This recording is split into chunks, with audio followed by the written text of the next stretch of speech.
Waiting on Hero. He's not a morning person.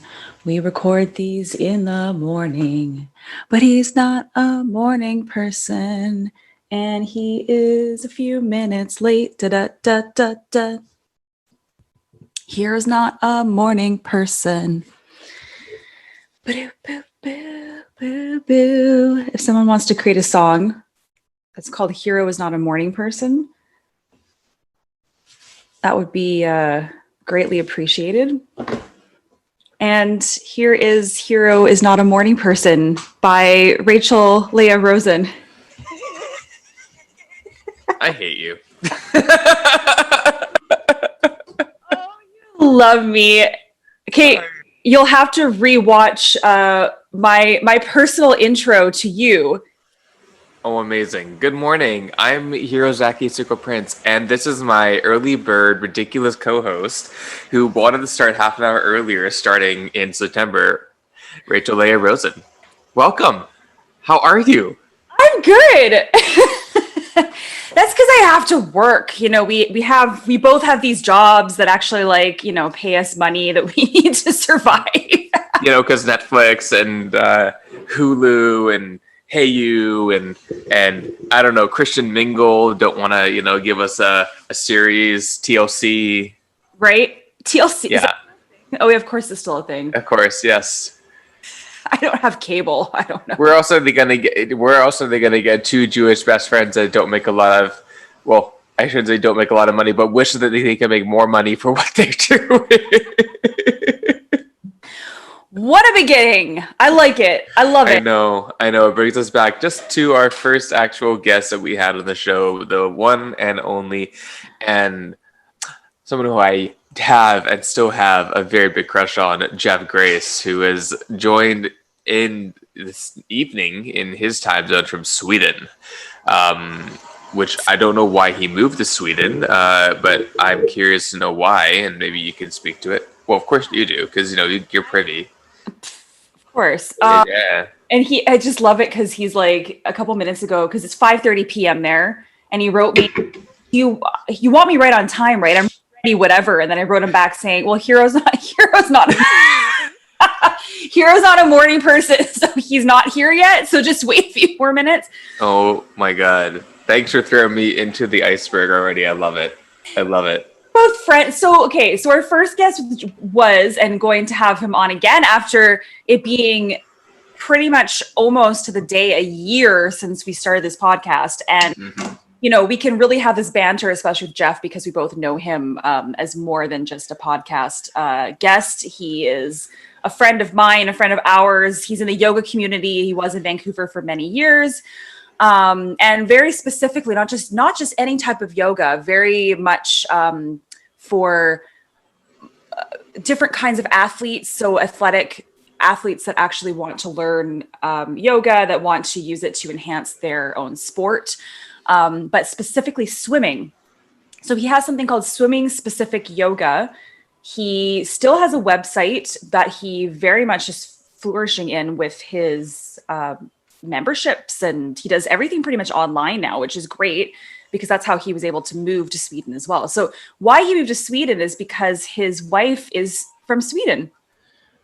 Oh yeah, well that makes sense. She definitely looks like it in the best way possible.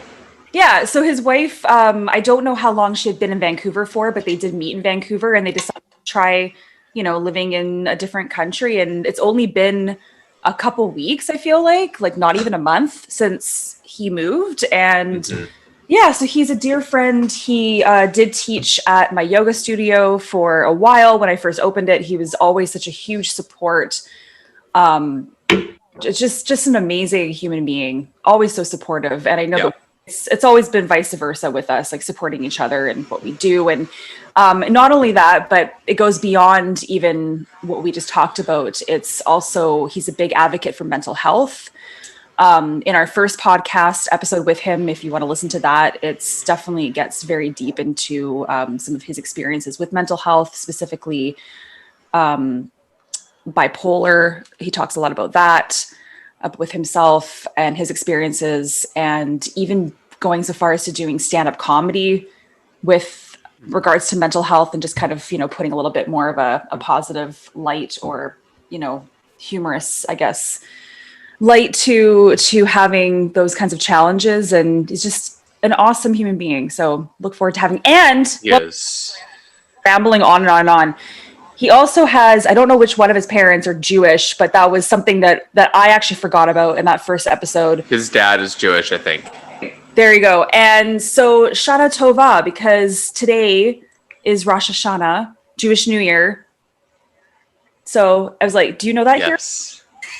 Yes, I actually did know that, and I had many people, both Jewish and non-Jewish, remind me. So thank you. Actually, yes, I did know that, and I do not have apples, but I do have honey, and I'm gonna have pancakes after this. So you know what? Everyone else can enjoy their apples with nothing else. Lovely. Yes. Yeah.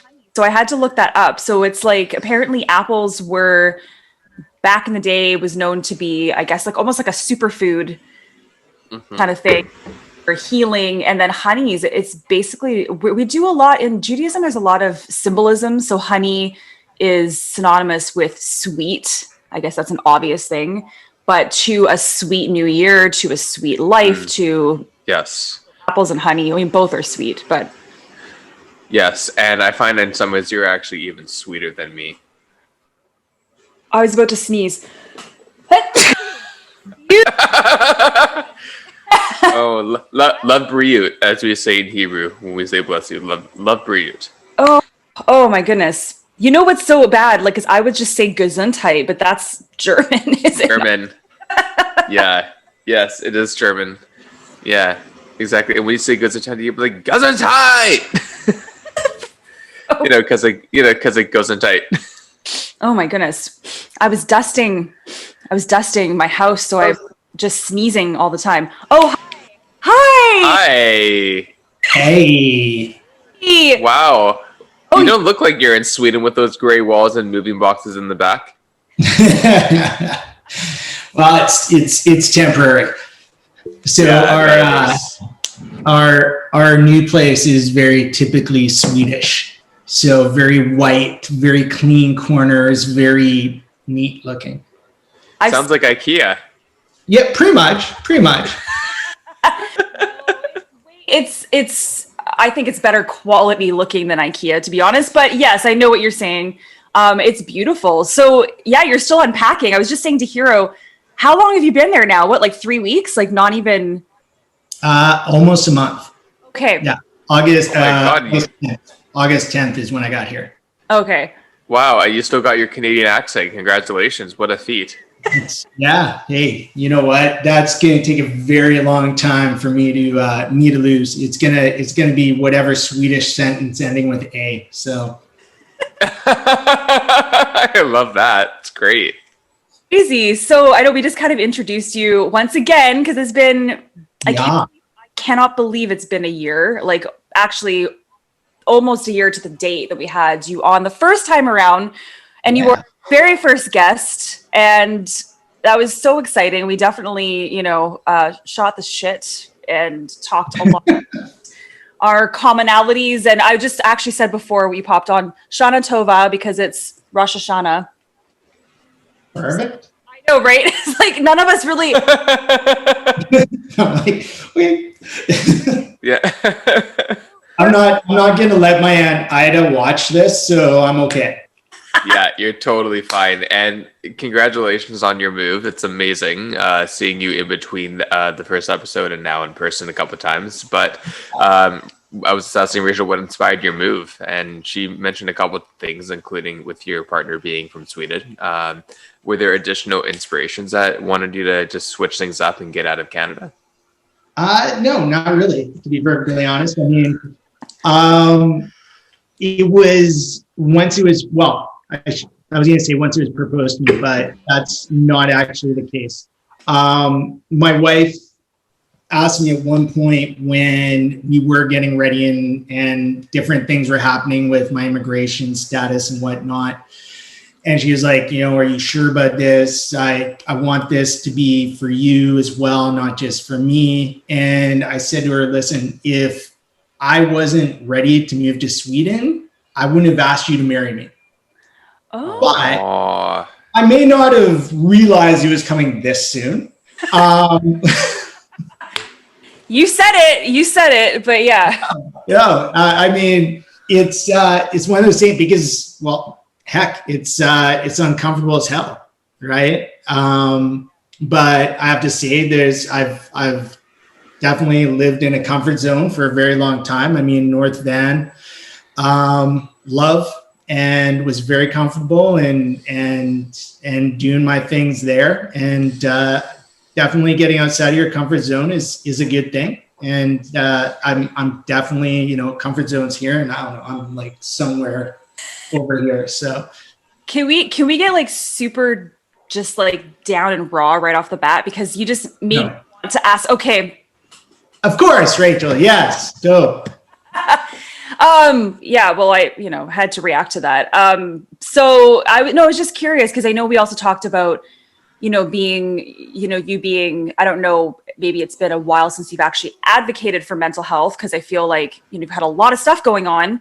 But how is your mental health? Because I know you're pretty open about talking about, your challenges, and we were pretty open on this podcast about talking about that. So, I mean, first of all, kudos to you for, having some mental health challenges and making this massive change in your life, which, change and kind of uncertainty is, for a lot of us that have mental health challenges, is like at the crux of the, the demons is kind of when that really happens, is with that uncertainty and, feeling not grounded. So how are you in that respect?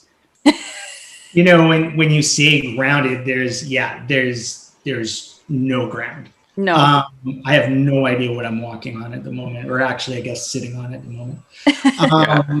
But it, I definitely knew that there were going to be challenges in that realm. So with it, I've had the same therapist for, goodness, what year are we in? So for about 16 years. And she's out in White Rock, actually. And I hadn't really seen her for probably about a year and a half, 2 years. Yeah. Just stable and things running pretty smooth, and just didn't feel a huge need. But I set up, I guess, starting in May or June. Actually, yeah, right after it was like we got the email that my residency permit was accepted. Mm-hmm. I made appointments with her for 4 weeks, and then one in the last week that I was in Vancouver, because I knew those challenges, those demons were gonna show up. And it's one of those things where you like to think you're gonna be prepared. And yeah, no, I wasn't. So it's definitely been a challenge. And especially, time zone wise. And I mean, I'll be frank too, before I came here, I went and visited family in Toronto, and that wasn't the easiest visit for a few different reasons. So there is some emotional ups and downs there. Yeah. And then transitioning to moving straight to Sweden with a big time change. And, right away I'm like, yeah, no, that's not affecting me. And then 5 days later, I'm like, oh, that's why I was so fucked up. Because I can swear on this podcast, right? Yeah. Yeah. Okay. Perfect. Yeah. That's why I was so fucked up. Was, sleep, never mind everything else. And then when I got there too, I mean, thank God my wife was here first, because she took care of a lot of things. But at the same time, like I had to you have to register at the tax agency to get what's called a person number, which is basically your social security number, but very opposite to what we do in Canada, where that thing is, held close to our vest, and we don't give that thing up for anything except the tax man, really, right? Here, everything. I can't do anything without a person number. I may have to wait 18 weeks for it. I can't get a bank account. I can't get an actual phone. So, I mean, SIM card thing, but can't get an actual phone. It was crazy. This is a situation is kind of funny. We went to the pet store to buy my dog Huxley some food, and it was a pet store we're probably going to use. And so they asked my wife, like, you know, do you want to be a loyalty member? And she was like, yeah, sure. And, you know, I understood some of this. And then all of a sudden she pulls out her passport. What? And I'm like, what the fuck are you doing? This is for a pet store loyalty card. And they needed her person for the pet store loyalty card. Everything that you do is connected back to this thing. It's crazy. So I had to do that. And then, like I said, I might not even get that for like 18 weeks. And then we had to continue to pick up some boxes. We had to go and complete kind of a rental agreement, but then start looking at houses right away. I'm trying to think what else we had to do right away. So it was like, I came, once again, thank God for preparation, but at the same time, she was already prepped up and like, okay, we're moving this way once I got there too. So it was a struggle in that sense. And talking about mental health too, I'm sensitive when other people are uncomfortable. I don't like making, except in my coaching, I don't like making people uncomfortable.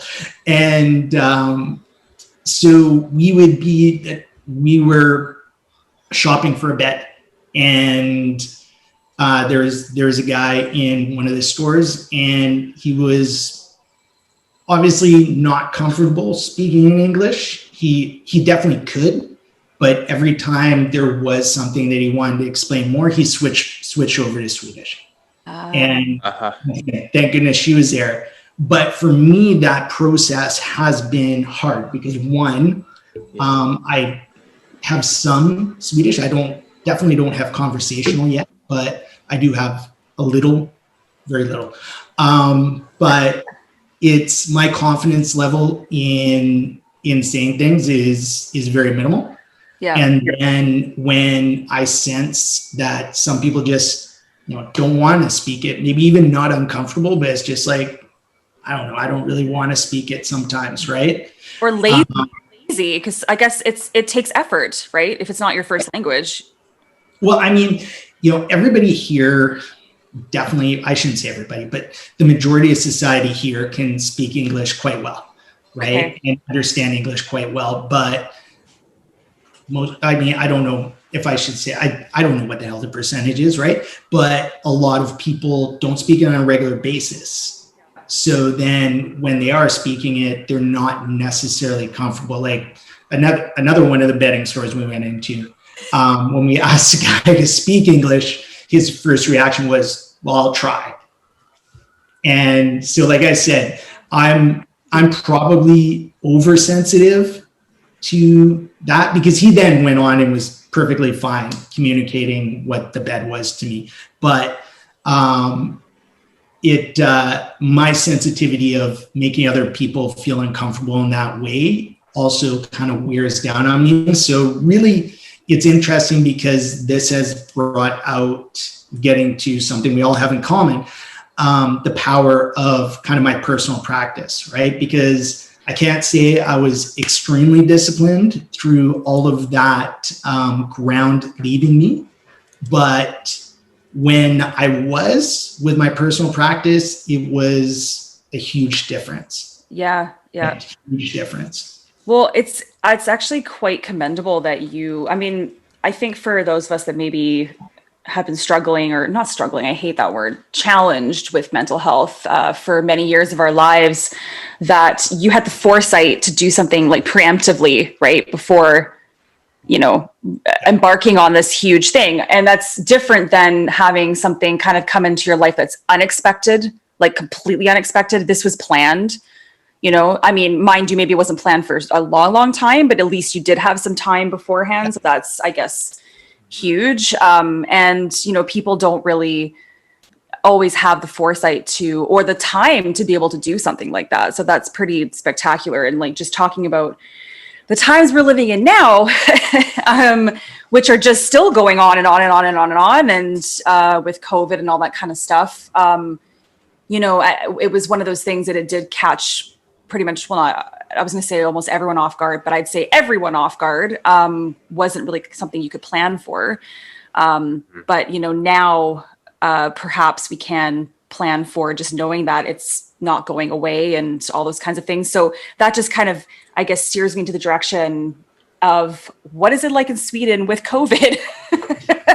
How's it going over there? How is it? Do you feel, how does to be perfectly honest, I don't really know what COVID's going on. It is a very, very big difference. I mean, I came from Toronto where everybody was still masked up. You know, I came from Vancouver where we were, whatever phase we were in on August 1st, you know, where stuff was starting to go back to normal, whatever that's going to be. And then I go to Toronto, which was behind where BC was. And so that was kind of more in that zone. And then get to Sweden and it's like, it is rare to see someone with a mask anywhere. Yeah. Is that because they have like why? Is there like hardly any cases? Is it because they just decided that it's just how they've dealt with it? I guess just how they dealt with it. Like I don't want to profess that I know the exact way, because there definitely has been misinformation out there about how Sweden has done things. You know, everybody's, I mean, especially in the US, for the people who just wanted to do the, you know, who cares about it thing and herd immunity stuff, they would look to Sweden and say, oh yeah, Sweden's doing it this way. Sweden's doing it this way. And it was like, you know, we all have our confirmation bias, right? But I mean, there was definitely some of that. And I mean, I don't know. It's, people just seem to have not allowed it to affect their lives. I mean, it's funny. One of the things too, when I think about it, is I can't understand the news here. So there, that's a good point. So maybe that's some of it. But it's my wife and I have talked about it, you know, a number of times, and it's really, I mean, we went looking at property, we went and none of that was different. You know, we went lying on beds. None of that was different. You know, that's all that stuff. So restaurants, I don't think we've been to one that's had any partitions or anything up. Isn't that interesting? Because like, yeah, you went from two very different scenarios to a third very different scenario. Just really talking about how different countries are handling it around the world. And as you probably maybe are aware, I mean, people in BC have gone, I'll just say, they've been gone fucking crazy. Like, because of the, well, they have, and myself included. Like, it's just, you know, with the vaccine passport, all that kind of stuff. So pretty much after you left, everything kind of went bananas. And everybody should have been prepared for that, right? I mean, I was a stabilizing force. That's what it comes down to. Yeah. Right. It's just because Jeff left. Oh my God. We're just gonna blame it on Jeff. Exactly. Yeah. So what? I mean, tell me, what's it like there right now? Well, Vancouver is back a little bit to where it was prior to when we started to loosen things a bit. In terms of like retail settings, people could come in without a capacity at where I was, and masks were recommended. And so there were still a lot of people that would come in with mask wearing, and then there would be people that just blatantly would come in and would say no. Like it just like it came in as if it was their domain. They don't have to feel conscious of not wearing a mask. Some people, because we were still masked up and stuff, some people, I usually would say, you know, masks are recommended, but if you have one and it doesn't bother you to wear it, please feel welcome to, just keeping things safe. And then some people would just be like, okay, thank you. And then, you know, just ignore you completely. That was now, Yeah, exactly. Now it's like, Well, yeah, because I'm speaking to when Jeff left, which is the beginning of August. And so when that happened, that definitely pissed me off a lot because I wasn't ready for that, even if I was fully immunized.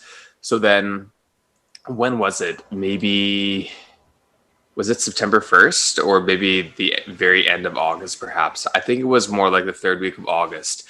They mandated masks mandatory for all indoor environments, including retail and shopping and stuff. That's the main thing that they've changed.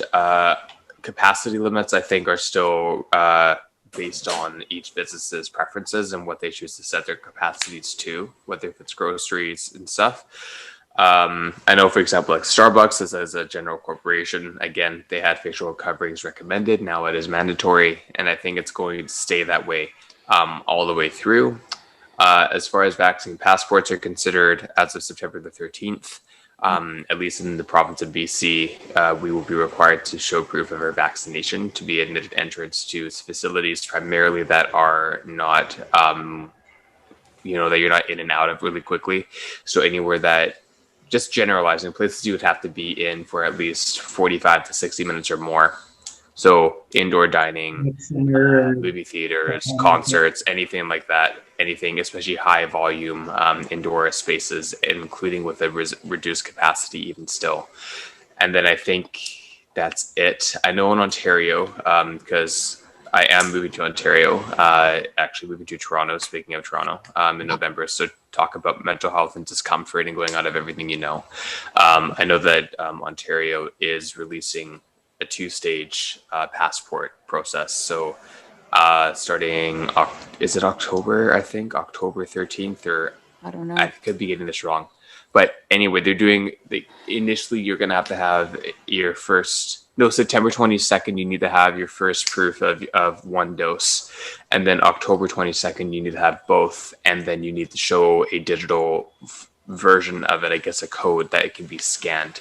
And that'll be rolled out by the Ontario government by then. So I feel like, honestly, it's going to come down to a federal level. Like, I think it's actually going to, I think all of Canada will end up being that way sooner than later. I really do. Like, I hope so. Yeah. I mean, and that's where Jeff, like, so many people I've talked to have just been having to take a major social media break because of the division that's going on right now between people. Like, it's quite uncomfortable, actually. It's it's become like, I see, like, I don't know how much you've been following with the news in Canada or like in BC, or I'm sure you've got a lot of stuff going on, but there have been huge protests outside of hospitals, and it's just been, it's a lot of anarchy. There's a lot of revolt.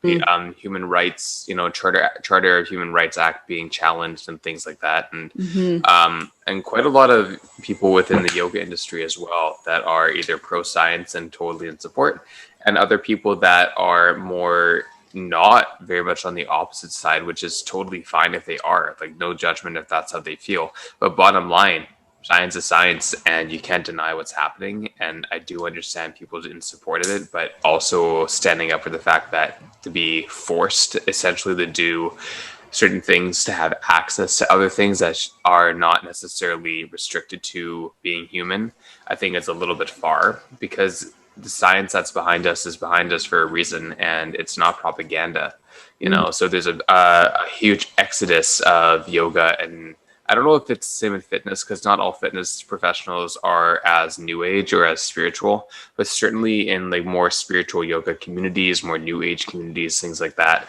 there's a lot of people that are choosing to not teach anymore indoors, that are forcing themselves to teach from home or outdoors if the weather is permitted where they live, things like that. So I think there's a big exodus in the yoga or metaphysical cultures that are required to facilitate public services inside. So that's been really interesting to see, at least in Vancouver, and I don't know about elsewhere. Well, that's a huge thing, because obviously, Hero, that's your bread and butter, and that's what you still do, and that also just, and is a good segue into what Jeff's been doing. And like we said before, having Jeff pop on, that Jeff has been teaching yoga for how many years now, you think?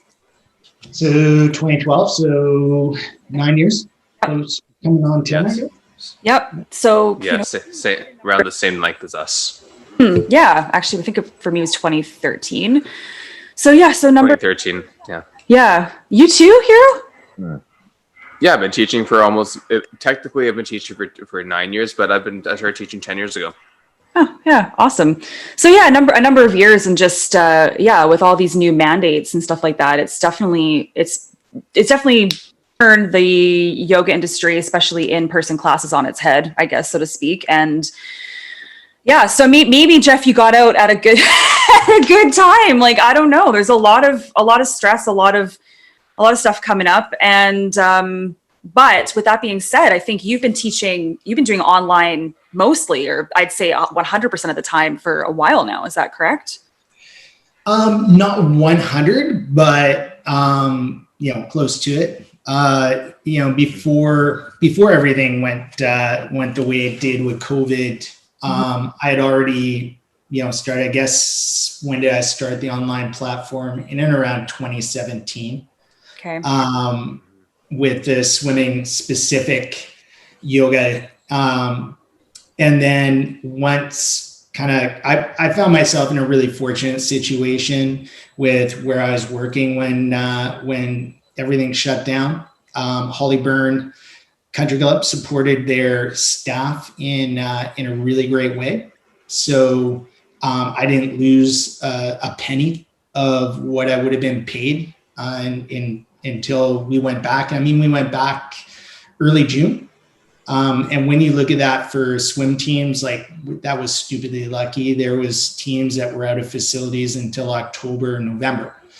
So I found myself fortunate in a few different ways. But one of the things that allowed me to do was to really change how I did things online and change the format and really sink my teeth into the platform and other things. And yeah, it's...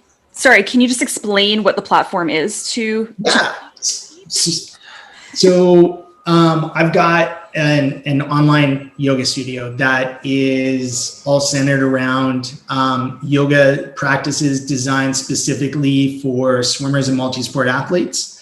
So really taking the unique needs of those individuals and crafting yoga practices in a way that, one, really addresses those unique needs, and two, speaks to those individuals. I mean, I've been in swimming since I was 8 years old, and I've been coaching since I was 16 years old.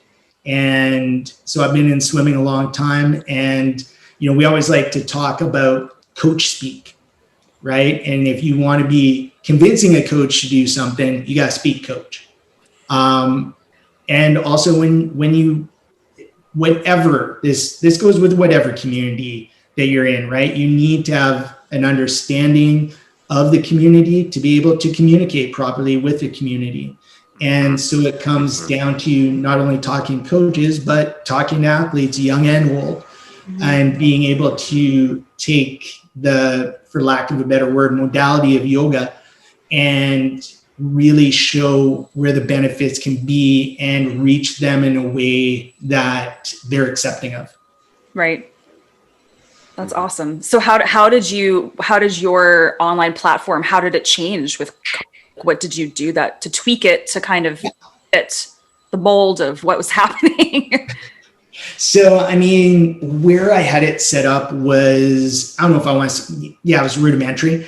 I had my official website was on Weebly, and then I had a Vimeo on-demand channel. And so those were integrated to a certain level. And then once I had the time to really redesign and have a great consultant help me out, a girl named Kara McMaster, she, it's funny because I know you two and I believe you two both have the same challenge in this, in that, there's a million different interests and a million different ways you can go with things. I mean, exactly with this podcast, right? Like, I can do this on Instagram. I could do this on Facebook. I could do this on YouTube. I could do this, blah, blah, blah, blah, blah, right? What guests are we going to get? What direction are we going to go in that way, right? And so me trying to make decisions was not great, because always second guessing yourself on what you're doing. So I got referred to Kara by another friend who worked with her, and basically it was fine. I just said, tell me what to do. I know a little about a shitload. Yeah. But I need someone to tell me what to do and shut off my brain on all other levels. And so she said, go and use this platform. And we went through a whole bunch of, she ripped apart my business for 2 hours. And then told me to go use this platform. And the platform is a Kajabi platform. Oh, yeah. Which is an all-in-one system of, web hosting, email marketing stuff. They actually have a podcast aspect to it, and a really clean and organized way to design something like the membership aspect of it. Right. So it's got a membership level, it's got a community level in it. And I'm trying to think about, and then also I'm crafting things for different people. So, I've done some individual personal stuff with people, one-on-one stuff with people. Right now, I just had a meeting with, I'm starting up with a university team in the US, where they're using the platform with the entire team there. Cool. Wow. Had a meeting yesterday with a coach in the UK, where we're kind of individualizing. So instead of them, so that the team in the US, they're using the entire platform for the team. The team in the UK, what this coach wants is a bunch of pre-swim stuff that's 10 minutes long. Right. That goes in specific directions. Like he wants them separated into some things that they should do in the morning, things that they should do in the evening, depending on, reaction, what the environment is, right? So as an example, in the morning, we're doing stuff that's going to get the heart rate up, some breathing that's going to be more energetically focused. And then at night, it's going to be more stuff at the start to let go of what's been going on in the day, and then gaining some length, especially through the spine. And of course, good old hip flexors and everything else that gets tied up when we all sit on our butts all day. So, yeah, exactly. Yep. So, yes, there's a lot of different directions that I'm going with it, but all of that stuff is hosted through the online studio. That is awesome. And I know you are right about, I think those that have anxiety or whatever, we're in our heads all the time. So to have somebody, an outsider, quote unquote, so to speak, person, did you say Kara? Kara, yeah. So to have somebody on the outside in her specialty or expertise come into something and be like, okay, no, dude, like, do you want my honest opinion? And just kind of, tear it apart to build it back up again is really important. So that's fantastic. I wonder if we should do that here. It's as long as you have an accepting mindset, right? It's a great process. It was funny. One of the things before we started the evaluation meeting is we get on the call and she was just like, all right, you ready? And I'm like, yeah, I'm ready. She's like, okay, a lot of people say that. And then we get like halfway through and they are not very ready for what I came at them with. Yeah, exactly. Right. And I was like, Kara, we've talked about my goals. I can see where I am compared to my goals. I need to be ripped apart. Okay, rip me apart and let's do this. Well, you know what? Oh my God. I think that I was just talking to a girlfriend of mine yesterday. We were talking about therapists, and she just said that somebody that she went to for the first time, she really rubbed her the wrong way. And then she said to me, she's like, but I think I know why. And I said, why? She said, because she challenged me. And, you know, she was so used to having somebody who held her hand the whole time, reassured her. And for people, you know, that have mental health challenges, reassurance is actually quite detrimental. Like it all it does is prolong symptoms, prolong everything, even though in the moment it's that quick fix. And oh my God, I've spent like my whole life, you know, just seeking reassurance all the time when you're feeling that horrible, just to kind of get that quick fix and get over it for the moment. Yeah. But it's the people that, you know, challenge us. But yeah, you kind of, if you're not open to it, or if you can't recognize it, then you're just going to think they're a dick. Yeah, I mean, you know, one of the things I should watch my language a little more and not talking about swearing, but in the way of like her ripping me apart, her taking an evaluation, an honest evaluation of my business and not holding back, right? I didn't need to be ripped apart, but the honest evaluation of my business was someone who could care less about my feelings. That needed to be done. Yeah. You know, it's funny you talk about on the therapy end, a person who quite literally saved my life, I would say multiple times, a psychiatrist on the North Shore who, unfortunately passed right at the start of COVID. Dr. Chermanson was his name. It was really funny. So I'm going to tell this story because I got no better way to do it. So I was in a place called Magnolia House. Okay. And I don't know if you guys know what that place is, but basically it's a psychiatric care facility in North Vancouver. It's just in a normal neighborhood. It's a house with, I want to say, 6 rooms. Okay. It's got a mental health nurse on 24 hours, and then either another mental health nurse or a mental health worker on. And so basically it's a place for your care. You see a psychiatrist every day, and you do your thing in healing that way. Now, I was there, and I got brought into a bipolar support group. And so the first day I got there, Dr. T comes in and he'd run the meetings, and he's like, okay, so has everybody met the new people? And everybody's like, no. And he goes, okay, we'll start with Jeffrey. First off, there's only one person who fucking calls me Jeffrey. Okay? And so right away I was pissed. So I start and I'm like, yeah, my name's Jeff. I don't know, I think 28 or 30 at the time, whatever I was. I'm in Magnolia House. I've been going through depression for this long, and I was diagnosed bipolar in 2001 when I was 26. Yeah. It's like, yeah, you haven't told us anything. I'm like, okay, so start going into a little bit more, blah, blah, blah. And then stop again. He goes, yeah, you still haven't told us anything. And then I lost my shit.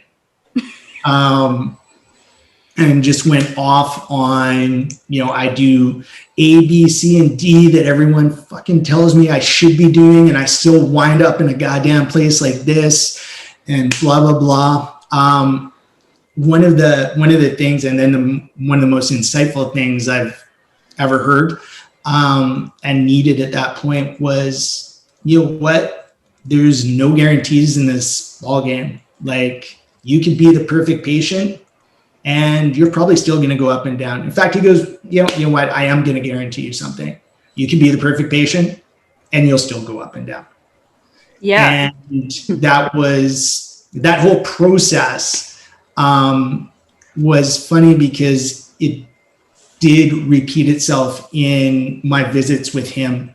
And being a swim coach, I like to think I'm pretty good at pushing correct buttons that, will make people uncomfortable, but get the best out of them. And I would go into his office and be in whatever mood, just not wanting to really open up. And during the session, he would piss me off. And I would go off and, probably release and share the things I needed to share. And I'd walk out of his office and I'd just be shaking my head going, I spent my life learning how to do this with other people. Yeah. How the hell does he do it to me all the time? Like, I should be going in there prepared for this shit and being able to walk out going, yeah, I beat him. But no, he would always push my buttons, but get what I needed to get out of myself in that pushing of buttons. That's how you continue to grow though, right? I mean, Absolutely. You can't, yeah. So how long did you see him for? How many years were you? So that was, I guess I was in Magnolia, it's Christmas of 2006. And so, yeah, the better part of 15 years. Holy crap. Okay. So I'm sorry. Like, I knew that you kind of mentioned one therapist you saw for that many years, and then you kind of went back to the story, but that was the same person. No. Okay. Sorry. I have long-term relationships, Rachel.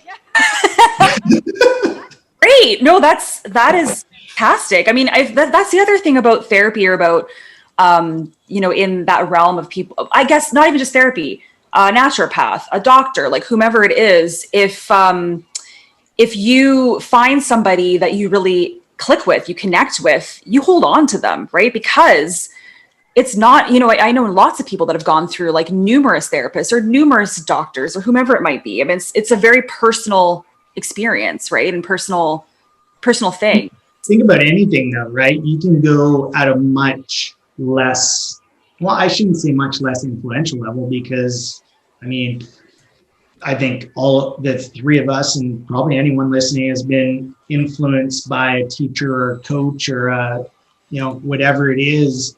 But I'm going to take our world and talk about a yoga teacher. Yeah. Right? You go to a yoga class, once you find a teacher that you trust and you resonate with, that's someone you want to keep going back to.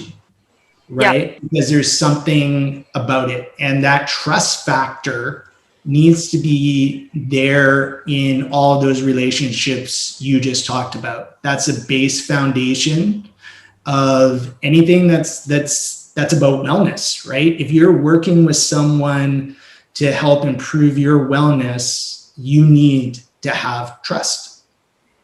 Absolutely.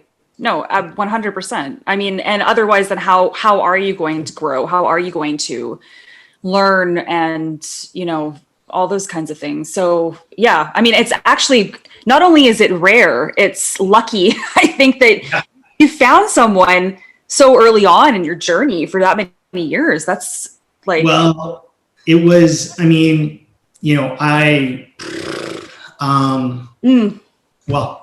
was going to say, maybe it wasn't so early in the journey. No, it was, I mean, as a kid, I started getting to go to child psychiatrists, and they very much put me off of their whole profession. And then watching my mom having to see different people, and what I did not feel as good treatment or ethical at times. And then I was diagnosed with bipolar when I was living in Calgary. And I did end up finding, after about a year, a great therapist there. But then when I moved back to the Lower Mainland, I was in Langley, and went and found a bipolar support group at that time. And I was 27-ish. And the first bipolar support group I went to was me and 3 55-year-old women. Oh, wow. That one didn't work out that well for me.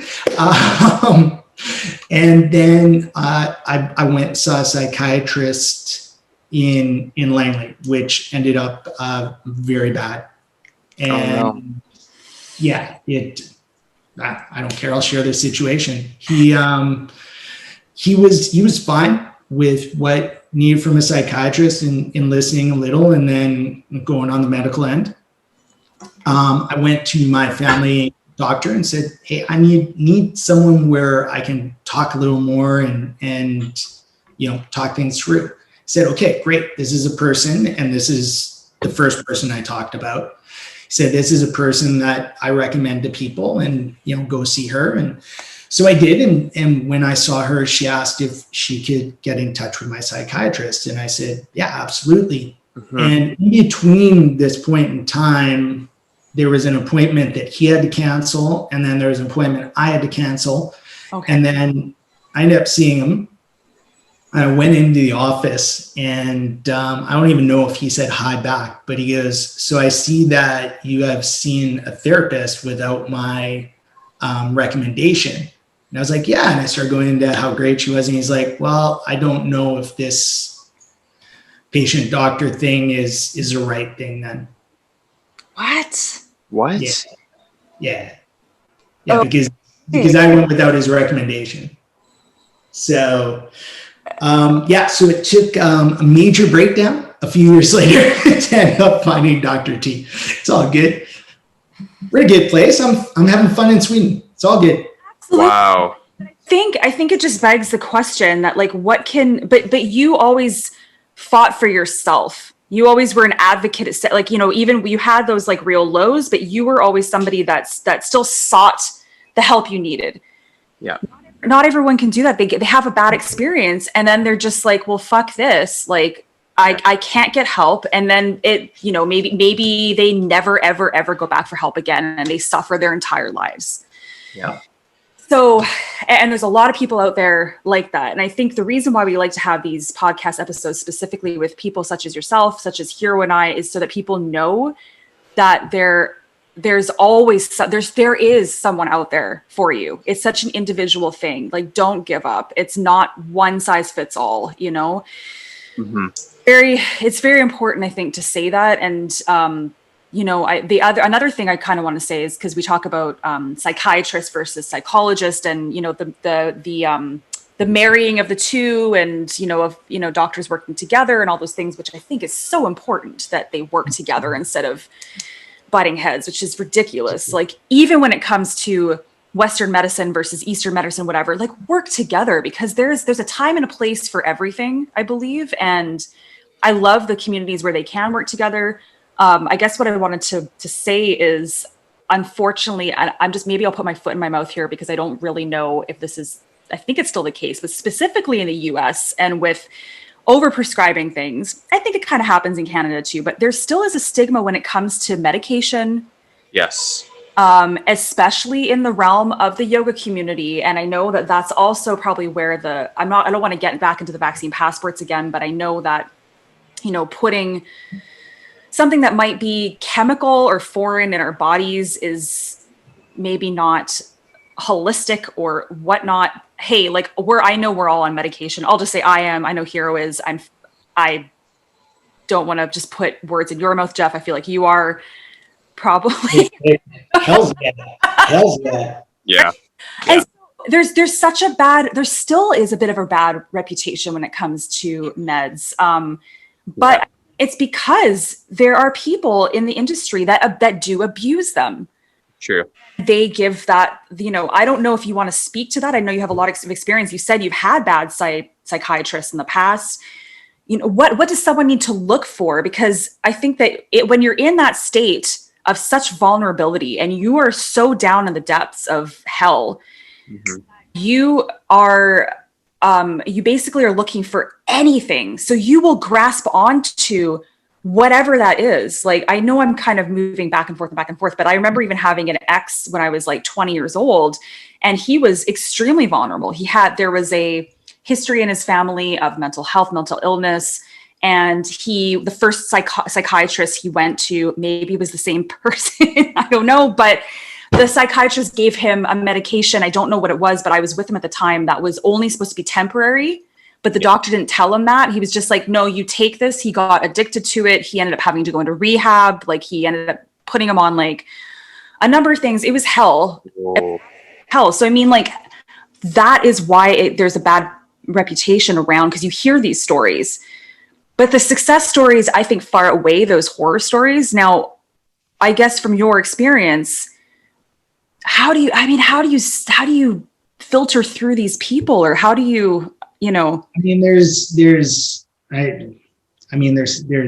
some luck to it.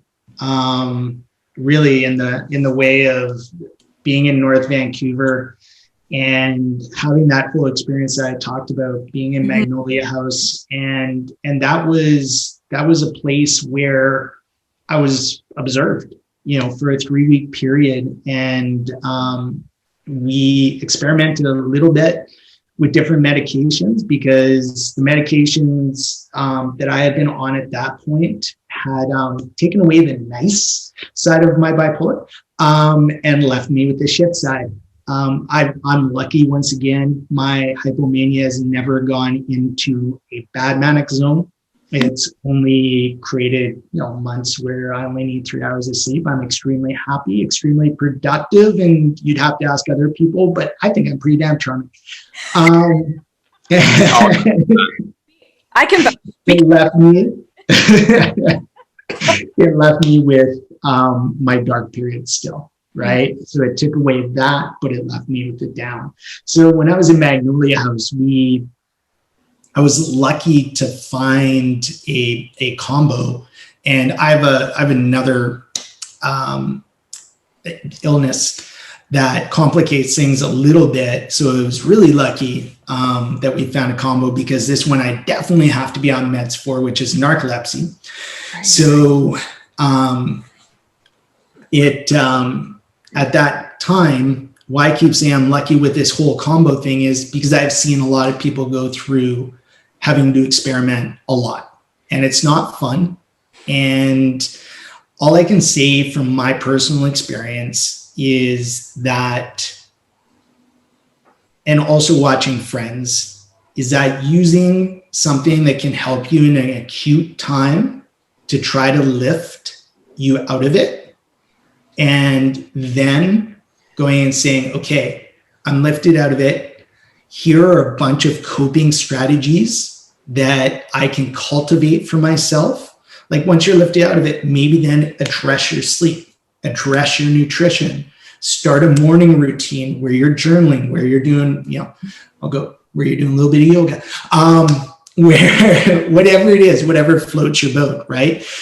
But put together those coping strategies that will hopefully work whether you're on meds or not. And then if you don't think the meds are right for you, then maybe with the counsel of someone who knows something about meds, and not some dumb yoga teacher you're listening to on a podcast.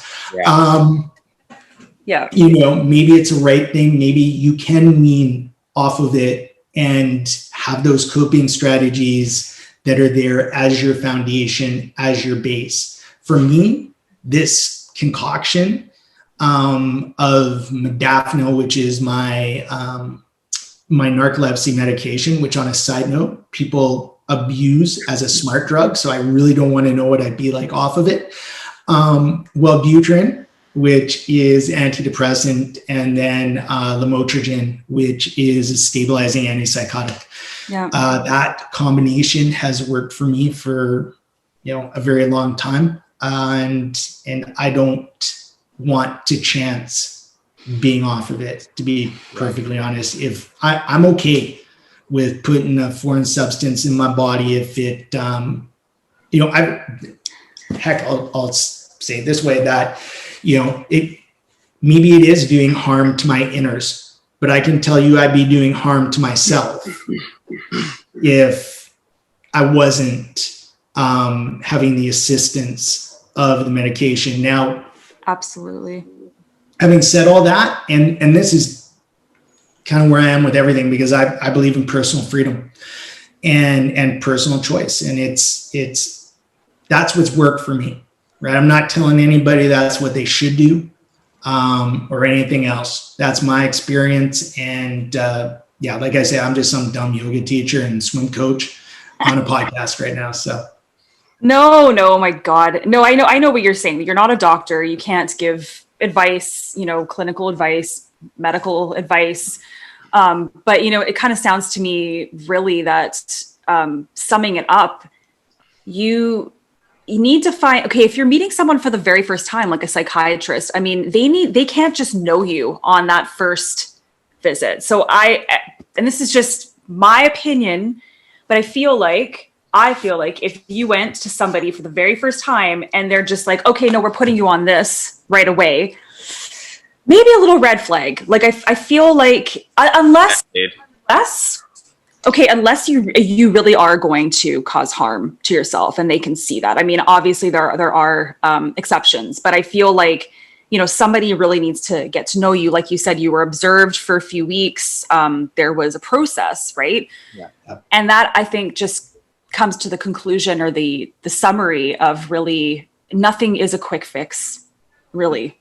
I mean, there could be some temporary relief, right? But it's a like life. It's a journey. It's a whole process, right? So, you know, Well, and you know what? It was something that something that I thought about saying in response to something you were talking about at the start when went into some of the COVID stuff, and something that I think is, you know, I know I've learned, and I hope people learn through, or not learn, but discover through some of the ways that I teach, that, you know, things are going to change, but you don't control that change. You just work with that change. Right. And that's life.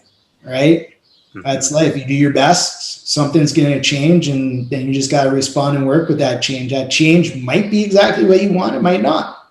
But and I think that absolutely. I think right now, not everyone is a very sweeping statement. A lot of people are fighting change right now. They're fighting all the change that's been bestowed onto them, that's been, you know, unexpectedly because of COVID just been happening. But you're totally right. I mean, and there still are choices. That's the thing. Like, we still have choices. Some people might not feel like they do, but we do. So I think Hero was going to ask something too. Sorry, I keep butting in. No, it's fine. The reason why I was a little bit less communicative in this last hour is that my headphones were kind of acting up, so I was more observing. It kind of sounded like static electricity, so I was like, what is he saying? I can see it, like I hear like, oh, he said the word "the." Okay, great. I have no idea what's going on right now. But now that I've taken care of that, it's great. No, I'm curious. You might not know as much at the moment, and you might know more later, but what's the community in Sweden for these elements of your life? So mental health, swimming, aquatics, yoga, does it matter to you, or are you staying with your own channel and therefore just kind of getting used to where you are now and not worrying about all that stuff? No, I mean, you know, it's interesting. One of the things that I did when we were talking about that change in the transition from Canada to Sweden that I didn't mention, that I should mention, which is something that not everybody has, is, you know, I moved right to a place, a smaller town, and though it's southwest coast of Sweden, called Torkov. And that's where Jenny's parents live. And Jenny's parents are phenomenal, welcoming people. And right away, I had a support mechanism that many, many people, you know, don't have. Never mind liking your in-laws. Or having your in-laws like that, like you. And so that's been one big thing. But yeah, I'll start with swimming, just because I had a conversation about a job possibility this morning with someone. So I'm lucky, once again in my life, I've met a good amount of people in the swimming world, and I didn't know how many connections I had in Sweden until I told people I was moving to Sweden. And it turns out that I have a lot of connections, and I've started writing or contributing, actually, just videos, not writing, actually, for the Swedish Swimming Federation on a monthly basis. So they're going to be using those. Like I said, I've talked to this one swim team, and looks like we're going to figure something out. So that's there. And the swimming community here is looks strong and welcoming. The yoga community, I don't quite know yet, because we've just moved to this city that we're actually going to be living in. Okay.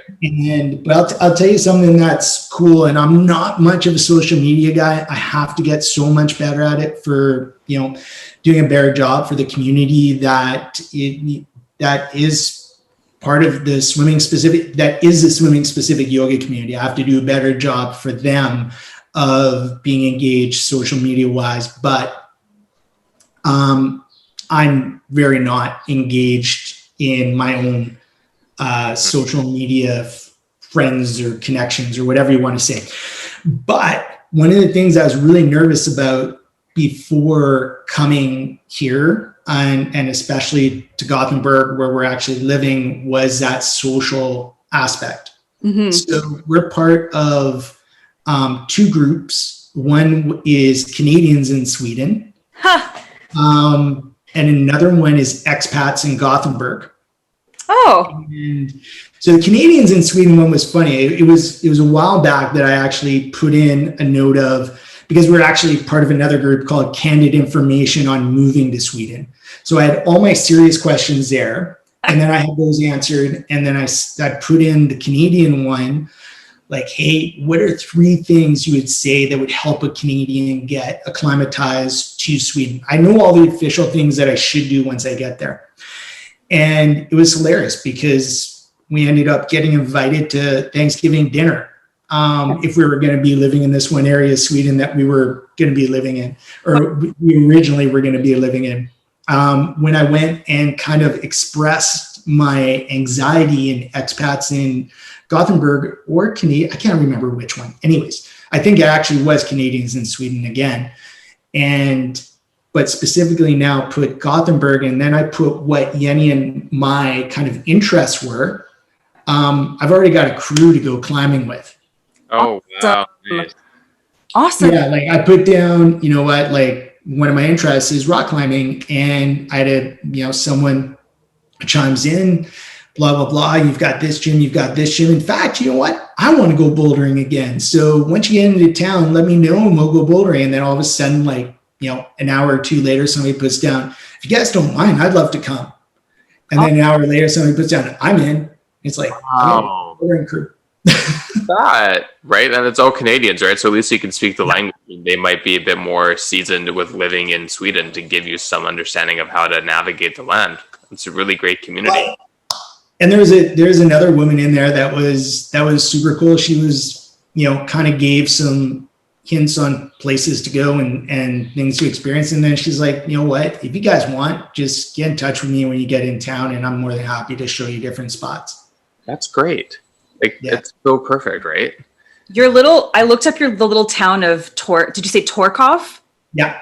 So pretty. It's so cute. Oh my, like, look at the water, and oh my goodness. Like, are you close to the water? Okay. So Torkov, pretty much everywhere is close to the water. Sorry, it's called Torkov? Torkov. So it's Torekov. Oh, okay. I thought it was spelled a little different. Okay, continue. So cute. I believe the origins is more of a fishing town. It's now actually, in the winter, it's 1,500 people. In the summer, it's 5,000. It's very much a holidaying spot for Rachel and Adriano to come and absolutely. Hey, you're more than welcome. But it's for Swedish people who have money. And but what's interesting about it is a lot of the things that you would expect would be there for people who have money. Yeah. Aren't. It's still a place that's got, like, 5 restaurants. And different aspects in that, it's still just a quaint community. And I like this story. I think it's funny, so I'll tell it. The first time we were there, it was funny because we're walking to the water, and it's literally, 3 minutes from like where we stay. And we're walking to the water, and this guy passes us on a cruiser bike. And Yenny's like, do you see who that was? You know the story, don't you, Rachel? She was like, you know who that was? And I was like, no, I didn't see. She's like, yeah, that was Hugh Grant. I'm like, huh. Jewcy, small Swedish town. That's like a Hugh Grant movie. I'm lucky he didn't wipe out in front of us, or you two would have fallen in love. Yeah, the cute meet. There it happens right there. Totally. So That's awesome. that's kind of that's Or the meet give a cute. sense of some of the people that are in the town in the summer. But one of the cool things about this place is, geez, everybody goes for a bada. And a bada is just a dip in the ocean. And everybody goes for their bada in their bathrobes. So you're walking around town, especially in the morning, and like you almost feel out of place sometimes if you're not in a bathrobe. Wow. That's Going cool. down to have a bada, and then a lot of people straight from there will go to the baker. So actually, the first time we were in Torkov about 3 years ago, it was one of the first days we were there. Get up, throw on a tank top and board shorts, and we walked over to the baker, and we're standing there, and I'm like, look at my wife. I'm like, we are so out of place. I think we were one of the 3 people in the bakery that did not have bathrobes on. Oh my gosh. Do they do that all year round? No. Okay, I think so. But I mean, it's very like, well, I know that's very Scandinavian, but then I think of Wim Hof. I know he's Dutch, but that's, I wonder, seems to be a lot of crossover perhaps with the culture and, doing those kinds of things perhaps. They very much like the hot, cold. I mean, when you go to the Scandinavian spa in Whistler, Absolutely. that is what the Scandinavians like to do. Absolutely. Oh my gosh. I love it. Okay, I just can't believe what time it is. And I was just saying before you hopped on, Jeff, it's like, because Hero's like, oh yeah, thank you, Rachel, for saying that we're starting half an hour earlier now, because we used to start at 9:00, but now we're starting at 8:30. And it's like, that's because we both do now. We have jobs that we need to get paid for. So as it's getting to that time, because of course, this is how candid we are. I'm like, oh my God, is my boss texting me? As someone's starting to cut a lawn outside, I think. At 6:30 p.m. Yeah. Nice. Yeah. What would you like to leave listeners, watchers with, where they can find you? We'll always put everything in our show notes, but I mean, it's swimming specific yoga on all socials is where you're going to find any of my activity, and swimmingspecificyoga.com is my website. And swimming. I guess it's under the umbrella of Jeff Grace Yoga. I was just going to say, if anybody's got any inquiries, questions, feedback on anything that we've talked about, feel free to send me an email at swimmingspecificyoga@gmail.com. Love it. It's beautiful. Yeah. And I don't know, I'd have to go back to the episode we did with you, but I don't know if we asked you this question or if we had this question prepared. It's a very silly question, but we'll go back and compare if you had an answer. Okay. If you were a juice, what would you be and why? If I was a juice, what would I be and why? Wow. So profound. That is profound. I would be grape. Just because I like it, and it's a small in stature berry, and I'm a small in stature person. Yeah, I don't know. It's a likable fruit, and all those other things. I love it. I love that the continued answer, or the for people. It's so great. I love it. Yeah. Hero, sorry, you were talking. No, I wasn't, but I will add on and say it's amazing to see your journey through the last year, and to, amidst the pandemic still that we're in, to restart your life and move across the world. And me and Rachel are just really happy to continue chatting and connecting with you and understanding how we can be of support to your journey and into the future as well. So thanks for coming back on and spending some time with us. I wanted to, and Rachel, you and I talk too much. I wanted to ask you what the heck's going on Toronto-wise, but as we're running out of time, maybe I'll just hop on a Zoom call just with you. I want to hear what's going on. I would love that. I can give you some lame insights about Toronto. That would be fantastic. I would welcome any and all. So let's do that, and we can chat through whatever channel is best. I'm on Instagram if you want, or I can shoot you my number, whatever's best. Perfect, man. We'll talk about even more juicy things when I stop the recording button right now. Thank you so much, Jeff. We love you. Thank you. Absolutely. It's great. It's always fun. Always fun.